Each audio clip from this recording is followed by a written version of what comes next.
strategies generally, and in Queensland there's been a strong push this way, are moving from being reactive to crime to coming in after a crime has been committed to try and find the offenders, to being preventative.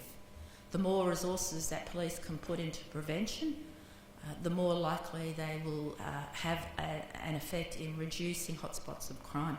And I know that this is happening in Logan with things like the crime reduction units that have been used in this region.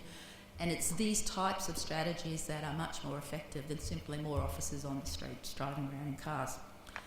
The other things that need to be done in terms of policing is targeted interventions, so identifying the problems, identifying the problem areas, identifying the hotspots, and sensibly using resources at those hotspots rather than dispersing them across very broad areas.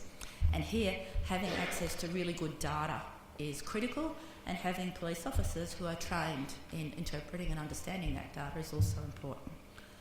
Increasingly, police work in partnership with other organisations, because crime prevention is not just about policing. Crime prevention is about a range of people in the community having a role, whether it's the local government, and again I know that the council at Logan has a strong crime prevention strategy, but it's also about banks and businesses and individuals thinking about what they can do in terms of reducing crime and reducing their prospects of victimisation, and there are a number of strategies there.